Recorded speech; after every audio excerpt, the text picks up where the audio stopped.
ஓம் சாய்ராம். இன்றைய சாய் பொன்மொழி. இன்னைக்கு ஓணம் நன்னாள். பகவான் சத்யசாய் பாபா வாமன அவதாரத்தை பத்தி ரொம்ப அழகா சொல்றார். பலி சக்கரவர்த்தி ஒரு சிறந்த மனிதராம், அதுல எந்த சந்தேகமும் கிடையாது. ஆனா ஒரே ஒரு வீக்னஸ் அவரை பிடிச்ச ஆட்டின்னு இருந்தது, அதுதான் ஈகோ. சிறந்த மனிதர்னா யார் அப்படின்னு கேட்டா, எவர் ஒருவர் மனிதர்களுக்குள்ளேயும் இறைவனை காண்கிறார்களோ அவர்கள் தான் சிறந்தவர் அப்படிங்கிறார். பலி சக்கரவர்த்தி போதும் போதும் அப்படின்ற அளவுக்கு தானம் வழங்கிண்டே இருப்பாராம்.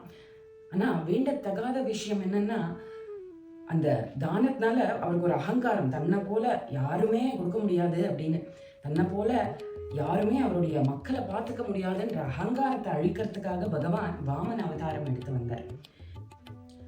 3 அடி நிலம் கேட்கிறப்ப பலி சக்கரவர்த்தி, நான் என்னோட காலால் அளந்து தரேன், உங்க கால் ரொம்ப சின்னதா இருக்கு அப்படின்னு சொல்றாரு. அதுக்கு வாமனர், இல்ல இல்ல, நான் எனக்கு எப்படி தேவையோ அப்படியே வாங்கிட்டாதான் நீங்க எவ்வளவு கொடுத்தாலும் இல்லைன்னா எனக்கு திருப்தி இருக்காது அப்படின்னு சொல்லி, அவர் எப்படி கேட்கிறாரோ, பகவான் எப்படி கேட்டாரோ அப்படியே மகாபலி கொடுக்கிறார்.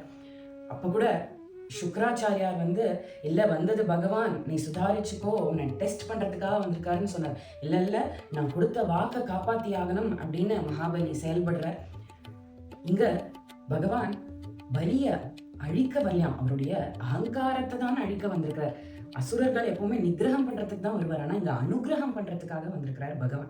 பகவான் யார்கிட்ட வருவார் அப்படின்னா, இவருடைய ஹிருதயம் தூய்மையா இருக்கோ அவர்கள் கிட்டதான் வருவாராம். மகாபலி சக்கரவர்த்தி அசுர குலத்துல வந்திருந்தாலும் அப்பா விரோச்சனன் அப்படியே கடைபிடிச்சார். ஆனா தன்னுடைய தியாக மனப்பான்மை மூலம் இந்த தெய்வீக பாதையை கடைபிடித்தார். ஏன்னா கொள்ளு தாத்தா பக்த பிரகலாதன் இல்லையா.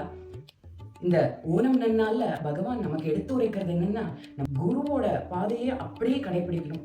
பலி சக்கரவர்த்தி சுக்கராச்சாரியார் என்ன சொன்னாரோ அதை அப்படியே கேட்டாராம். தேவர்கள் கூட தடம் மாறினார்கள், ஆனா பலியோ மாறவே இல்லை. குருவோட துணையோட இந்த சம்சார சாகரத்தை நம்ம கிராஸ் பண்ணணும். நம்மளுடைய ஆத்மாவை பரிபூர்ண சரணாகதி இறைவனிடம் நம்ம பண்ணணும் அப்படின்றதுதான் பலியோட வாழ்க்கை மூலியமா நமக்கு பகவான் எடுத்துரைக்கிறார். அனைவருக்கும் இனிய ஓணம் திருநாள் நல்வாழ்த்துக்கள்.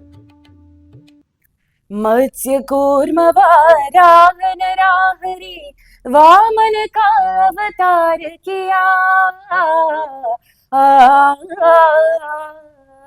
परशुराम और राम कृष्ण बन दुष्टों को संहार किया।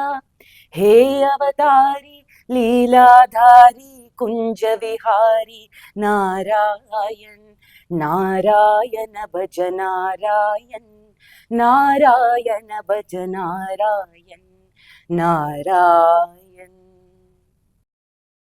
மீண்டும் நாளை சந்தி.